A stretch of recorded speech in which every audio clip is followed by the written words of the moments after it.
Okay, welcome back, everyone. Welcome back to Soul Food Channel. Boy, we got some soul food for y'all today.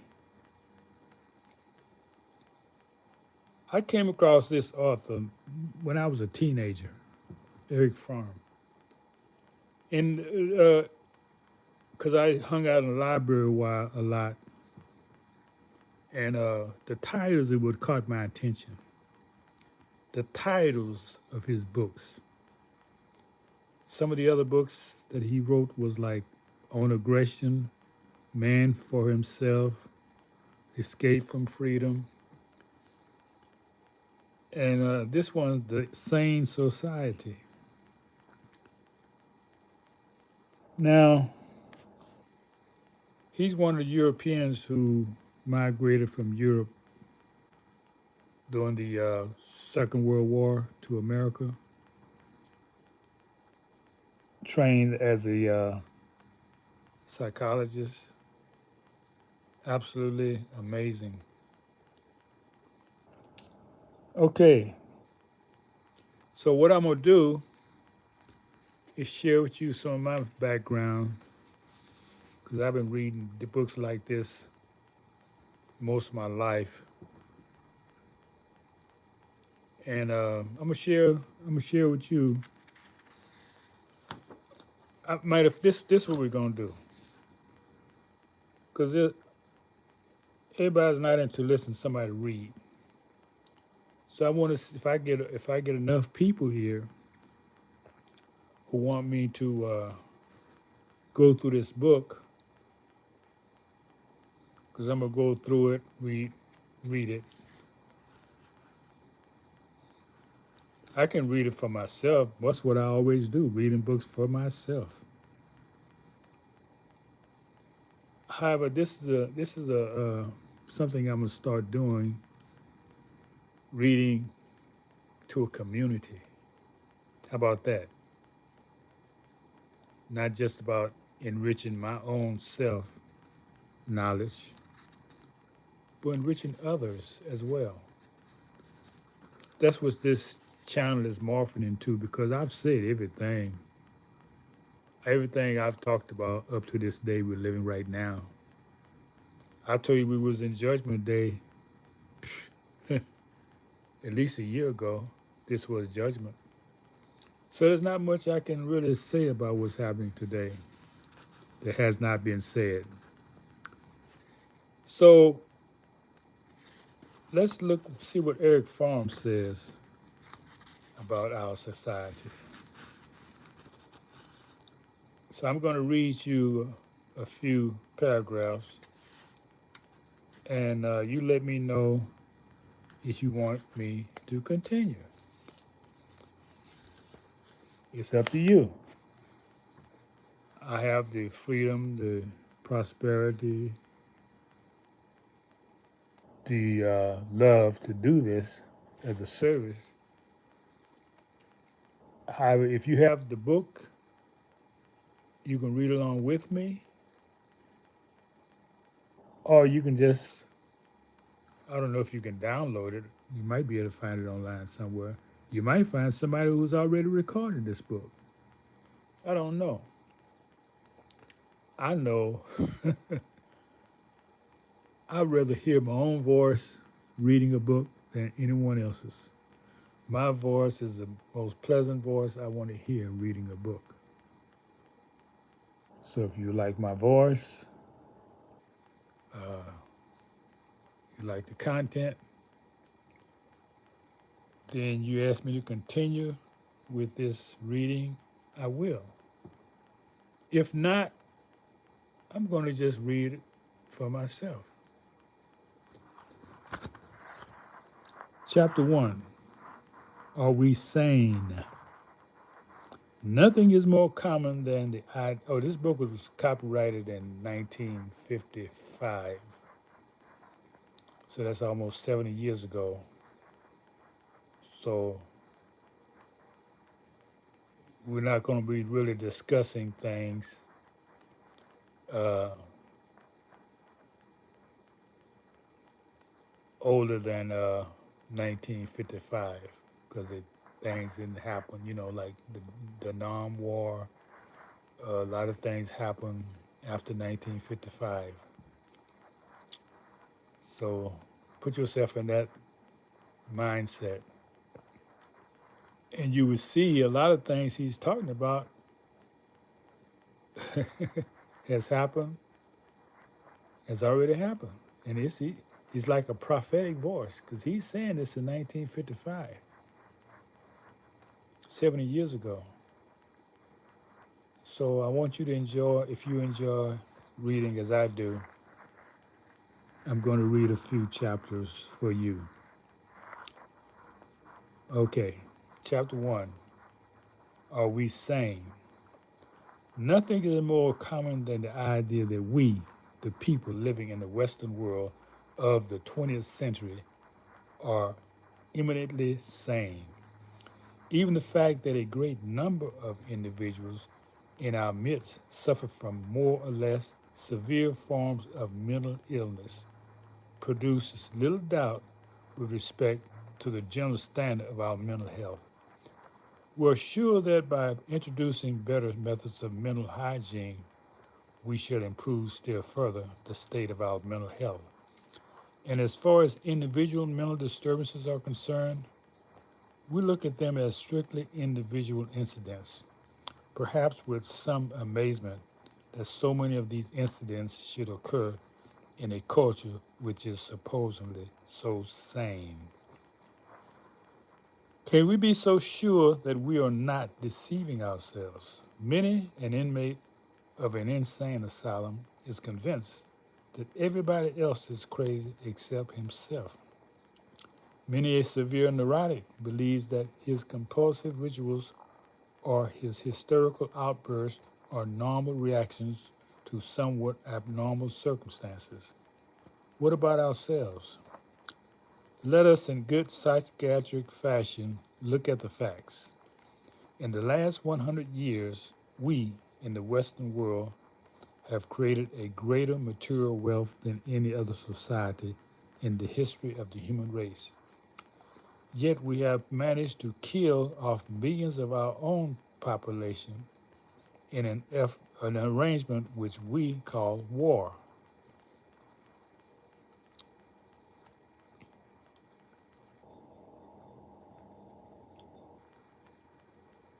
In the last 100 years, we in the Western world have created a greater material wealth than any other society in the history of the human race. Yet we have managed to kill off millions of our population in an arrangement which we call war. Aside from smaller wars, we had larger ones in 1870, 1914, and 1939. During these wars, every participant firmly believes that he was fighting in his self-defense for his honor, or that he was backed up by God. The groups with whom one is at war are often, from one day to the next, looked upon as cruel, irrational fiends whom one must defeat to save the world from evil. But a few years after the mutual slaughter is over, the enemies of yesterday are our friends. The friends of yesterday are our enemies. And again, in full seriousness, we begin to paint them with appropriate color of black and white. At this moment in the year 1955, we are prepared for a mass slaughter, which would, if in if it came to pass, surpass any slaughter the human race has arranged so far. One of the greatest discoveries in the field of natural science is prepared for the purpose, this purpose. Oh, excuse me for my mistakes. Bear with me. Everybody is looking with a mixture of confidence and apprehensions to the statement of the various people ready to heap all praise on them if they succeed in avoiding a war and ignoring a war, usually when not even though their bad intentions, but by their unreasonable mismanagement of the affairs entrusted to them.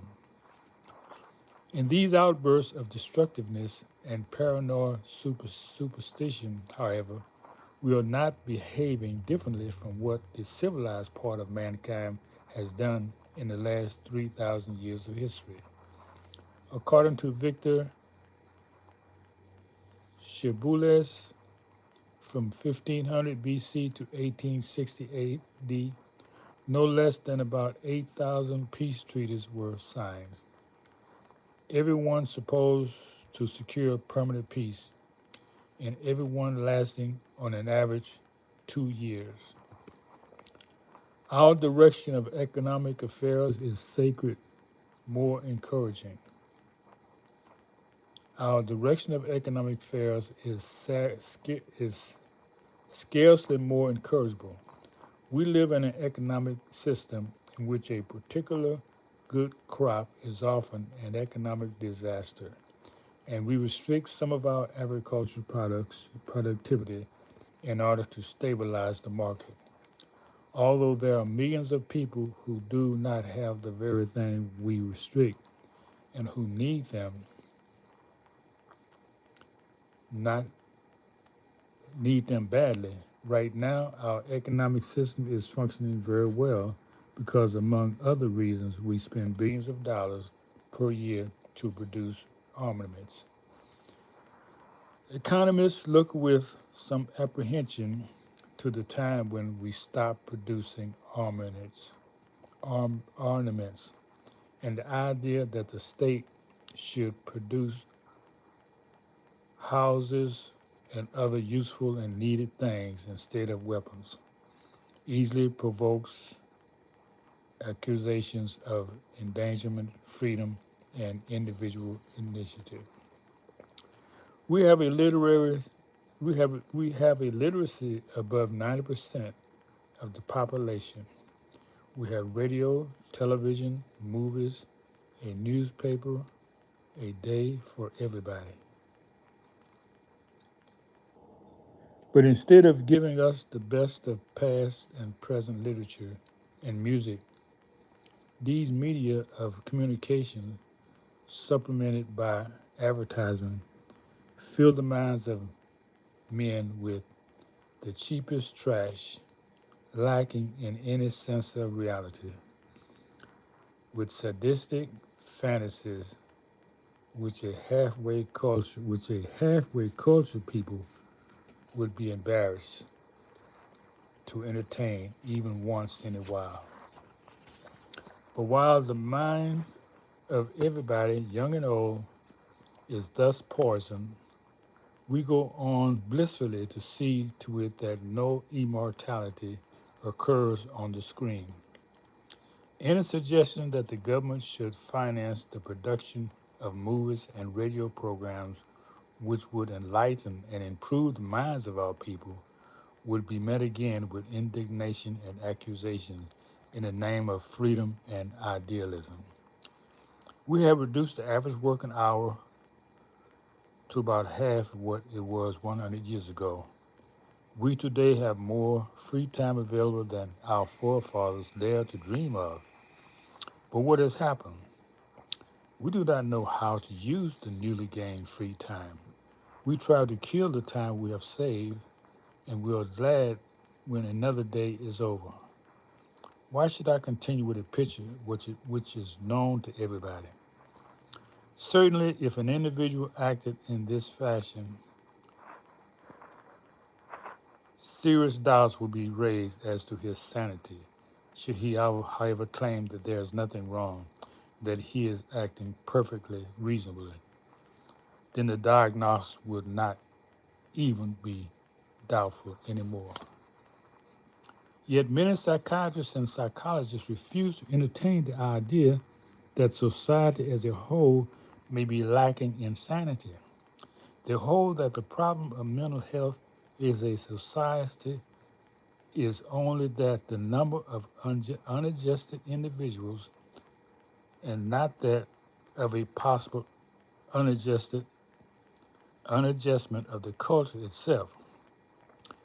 This book deals with the latter problem, not with individuals' pathology, but with the pathology of normalcy, particularly with the pathology of contemporary Western society.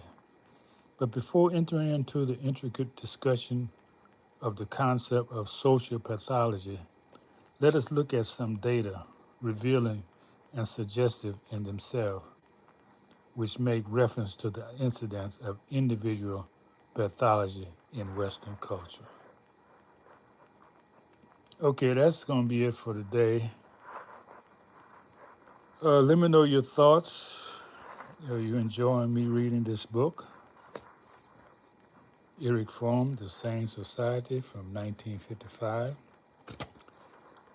If I hear from you, I'm not going to say how many people I need, but it's a few. Let's say just a few. Because I'm not expecting gobs of people. I don't have that many people who stumble upon this program, this channel. And I've got thousands of subscribers. I think they subscribe because they may like something I posted, some content, but they're not regulars. You know what I mean? They don't come every day. Because if they did, I would have at least hundreds of subscribers who will stop by every day and chat. But we don't have that yet. It may be coming. If not, it doesn't matter. I'm doing what I'm here to do. So if you would like me to read more, continue reading this book, if I got a few people who want to come here and listen to me, because I can read it to myself by myself. I've been doing that for years, and it's more fun to me to interact with people when you're reading something. I still get enjoyment reading it myself, but let's try this and see how this is gonna work. Okay. So with that, we're going to say, see you later.